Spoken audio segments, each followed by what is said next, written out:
दोस्तों नमस्कार। जैसा कि आपको विदित है, हम मनुस्मृति का नवम आज हमारा ये वीडियो है और हम ये साबित करते हैं कि मनुस्मृति बिल्कुल भी प्रैक्टिकल किताब नहीं है। इसको माना नहीं जा सकता क्योंकि मनुस्मृति में बहुत से अवैज्ञानिक तथ्य हैं, जैसे कि मानव ब्रह्मा के मुख से ब्राह्मण पैदा हो गया। तो ये चीज़ें बड़ी इर्रेशनल हैं, इर्रेलीवेंट हैं और आज की तारीख में ये मानने योग्य नहीं भाई।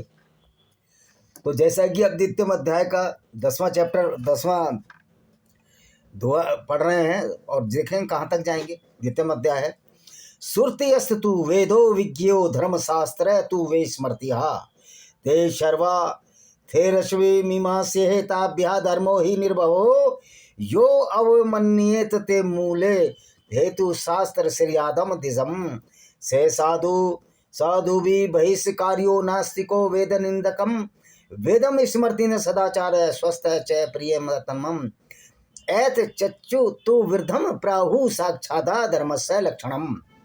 अब इसकी हिंदी बताते हैं आपको। सुरति अर्थात वेद और स्मृति को ही धर्मशास्त्र कहते हैं। ये दोनों सब विषयों में निर्विवाद तर्क कुतर्क रही हैं क्योंकि इन्हीं से धर्म का प्रकाश हुआ है। तो देखो, जहाँ जहाँ भी लॉजिक और तर्क नहीं रहता, तर्क और कुतर्क नहीं रहता, वो चीज़ मानने लायक ही नहीं है।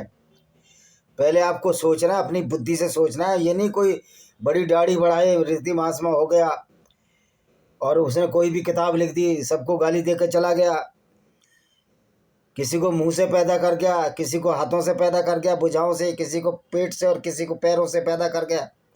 ये सब चलने वाला नहीं है। ये सब जो देश कुतर्कों से नास्तिक हैं, वेद निंदक हैं। बात मनुस्मृति की हो रही है, वेद पे तो मैं अभी गया ही नहीं हूँ। अगर मैं नास्तिक हूँ मनुस्मृति की निंदा करने में, जो इसकी सच्चाई बताने में, तो मैं नास्तिक ही अच्छा। वैश्य समाज से निकाल देने योग्य है। सबसे ज़्यादा अशिष्ट समाज तो उन लोगों का है, गंदा समाज तो ये है जो कि ब्रह्मा के मुख से ब्राह्मण को पैदा करने की बात स्वीकारते हैं। क्या ब्रह्मा जी के मुख में लार से पैदा हुए थे ये? तो ऐसे आज मनुस्मृति इसलिए आउटडेटेड हो गई है और हिंदू समाज का बहुसंख्यक समाज 90% लोग इस मनुस्मृति की निंदा करता है। उसमें ब्राह्मण भी शामिल है, जो कि सर्वणा ऊंचे माने गए हैं। मनुस्मृति के हिसाब से पता नहीं क्या ऊंची नीच होती है। वेद स्मृति सदाचार आत्म संबोध 4 प्रकार के धर्म लक्ष्य मुनियों ने कहे हैं। सदाचार तो मनु महाराज खुद सदाचारी नहीं ठहरते। जब ब्राह्मण को सर्व का पूजने योग्य बनाते हैं, यही वजह है कि आज लोग इस्लाम तो नहीं कर, इस्लाम तो और भी खतरनाक है, दूसरे धर्म छोड़ रहे हैं या नास्तिक बन रहे हैं, हिंदू धर्म छोड़कर। ये मनुस्मृति ही संपूर्ण विनाश की जड़ है सनातन धर्म का अहित करने में। इसलिए सनातनियों को ये मेरा कहना है कि लॉजिकल बात करो, मनुस्मृति को डिग्रेड करो, डिबंक करो। कोई जरूरत नहीं इसको मानने की। ना कोई मनुष्य से दुनिया पैदा हुई है, ये सब मूर्खतापूर्ण बातें हैं भाई। मैंने तो MSc जूलॉजी किया है और मुझे मनु की पढ़ाई से नौकरी नहीं मिली। मुझे जो यथार्थ, जो वास्तविकता थी, वैज्ञानिक पढ़ाई से नौकरी मिली है। तो मैं उसी को मानूंगा जो यथार्थ है। मनुस्मृति को तो ब्राह्मण भी नहीं मानेगा, क्योंकि फिर तो वो यही पढ़ेगा ओरिजिन ऑफ स्पीसीज में कि ब्रह्मा के मुख से ब्राह्मण पैदा हुआ, और वही किताब वहाँ लिखे आएगा MSc और BSc की डिग्री में, तो मिलेंगे उसको 0 नंबर। और मूर्खता का टैग तो वैसे ही लग जाता है उन लोगों के पास जो मनुस्मृति को सही किताब मानते हैं। तो मूर्ख हैं, सुपर डुपर मूर्ख हैं, स्टूपिड्स हैं। 13वां श्लोक दूसरा अध्याय। अर्थ काम वेशकताना धर्मान ज्ञान विद्यते धर्म जिज्ञा समाना प्राणम परम सुरते हम सुरति देदम तयत्र इस्यायत तत्र धर्मा विस्मृतो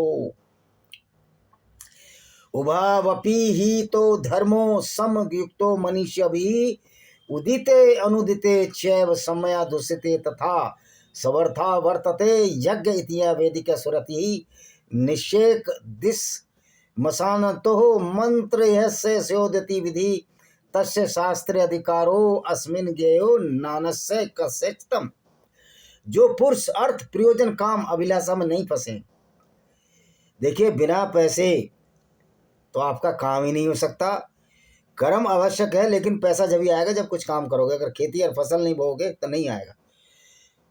अब ये जो है, ये कहते हैं कि काम अभिलाषा में नहीं फंसे। अरे भाई, तो जितने भी साधु महात्मा हैं ये तो काम और अभिलाषा में फंसे हैं।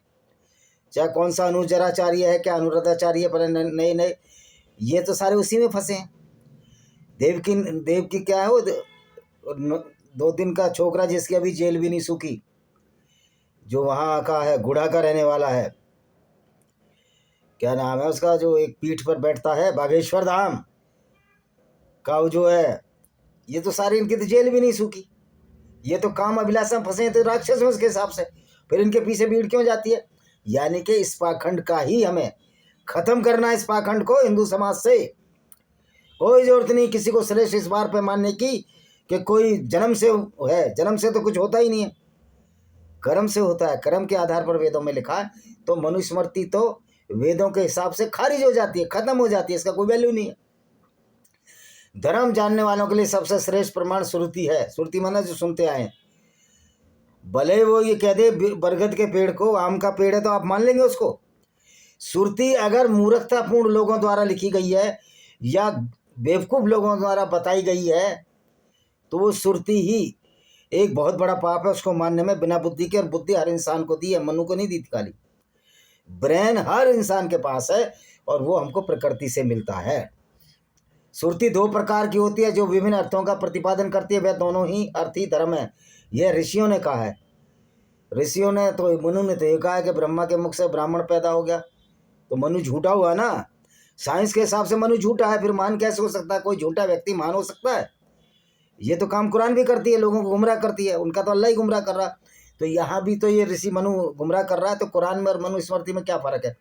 दोनों ही भेदभाव पैदा करती हैं। कुरान में 1 डिग्री ज़्यादा है कि वो कत्ल करने की बात करती है। अब इसमें भी आगे कत्ल करने की बात आएगी तो मैं इसको कुरान के समकक्ष ही रखूँगा, इतनी ही गंदी किताब रखूँगा जो इंसानियत के खिलाफ है।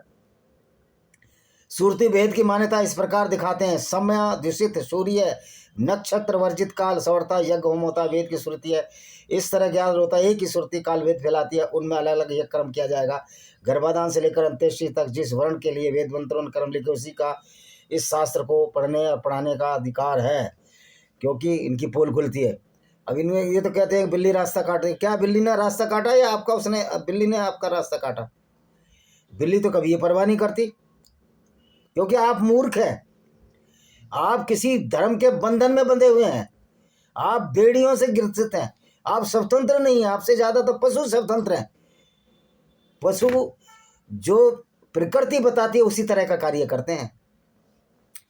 सरस्वती दृश्या दृत्यो देवन धोरते दनंतरम ते देव निर्मिति देश ब्रह्मावर्तम प्रचक्ते तस्मिना देशे याचारम परम्पर विक्रमागतः वर्णशालांतरा से सदाचारे उच्यते। सरस्वती और दृश्यदती नदियां इन देव नदियों के बीच हैं, जो उसको ब्रह्मावर्त कहते हैं। इस देश में ब्रह्मा से जो आचार चला आता है वही वर्ण और संकीर्ण जातियों का सदाचार कहा जाता है। संकीर्ण जाति कौन सी है भाई? वर्ण कौन से? समझ में नहीं आता।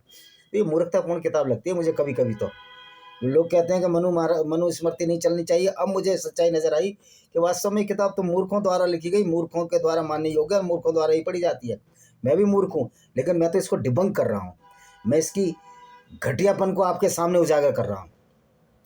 कुरुक्षेत्रे च मत्स्य पंचाला सूरसेन का ऐशम ब्रह्मसि देशो वे ब्रह्मावार्तनंतरम दत्त देश प्रतुष्य सकाकाशाह ग्रज नमन जन्मनम स्वम स्वम चरित्रम शिक्षरेन पृथ्व्या सर्व मानवा हिमबद्धंत दो यो मर्ध्यम यत प्राग विंसानादपि प्रत्येक प्रज्ञा च मध्य देश प्रकीर्तितम आ समुद्राते तु वे पूर्वदा समुद्र च पश्चिमात तयोरेवांतरम गिर्यो रायवर्तम विदुबुर्धाम।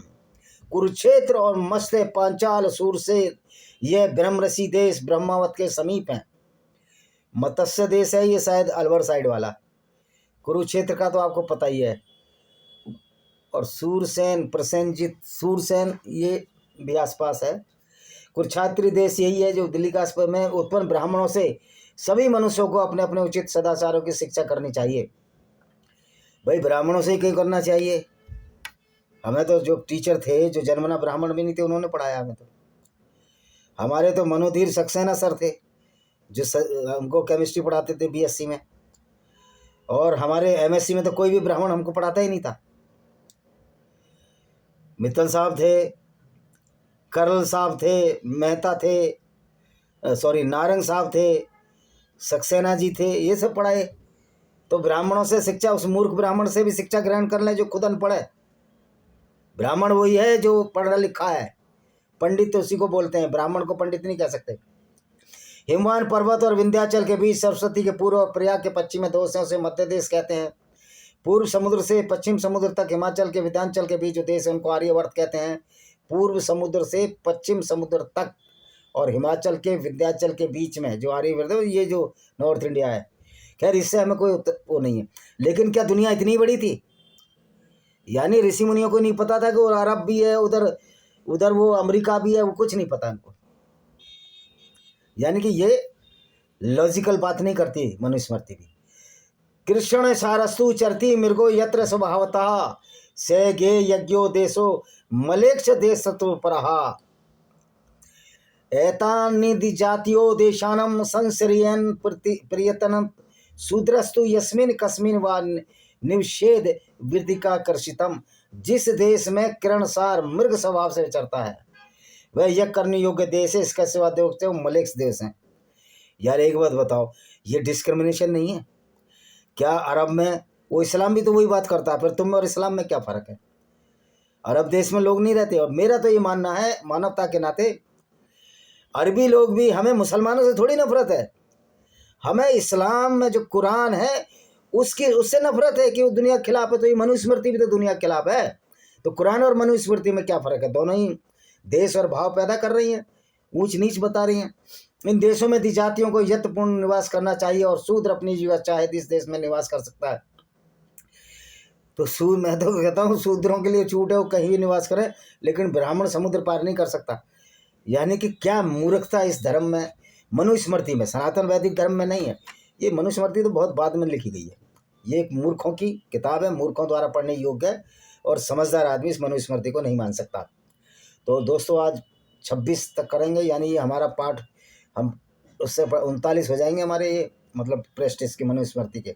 इस प्रकार ऐसा धर्म से वो योनि समातेन प्रकृतिता संभव शास्त्र सर्वस्य वर्ण धर्मानि बोधतः वैदिके कर्म भी पुण्य निषेधकादिर्जन नाम कार्य शरीर संस्कार पावन प्रतिषेधे।